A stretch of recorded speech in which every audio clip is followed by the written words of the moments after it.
15 ফেব্ৰুৱাৰীৰ পৰা 3 মাৰ্চলৈকে 2025 চনৰ SSLC পৰীক্ষাটো আৰম্ভ হ'ব, থিয়ৰী পৰীক্ষাটো।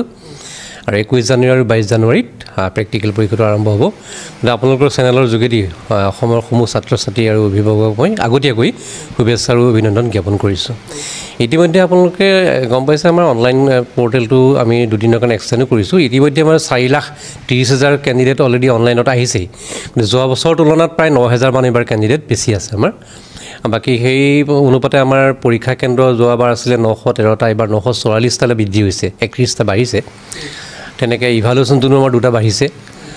গতিকে সাময়িকভাৱে গোটেইখিনি কাম আমাৰ নিয়মমতে চলি আছে আৰু সময়ত পৰীক্ষা আৰম্ভ হ'ব, ভালকৈ হ'ব বুলি আশা প্ৰকাশ কৰি নাই। মাৰ্চ কৰিলেও ক্লাছ 12ৰ পৰীক্ষাটো যোৱা বছৰ যেনেকৈ হৈছিল তেনেকৈ হ'ব, ক্লাছ 10ৰ পৰীক্ষাটো মানে মেট্ৰিকৰ পৰীক্ষাটো যেনেকৈ হৈছিল তেনেকৈ হ'ব। এইবাৰ কোনো ডিফাৰেঞ্চ ইয়াত নাথাকে। সেইকাৰণে এবাৰ SSLC 2025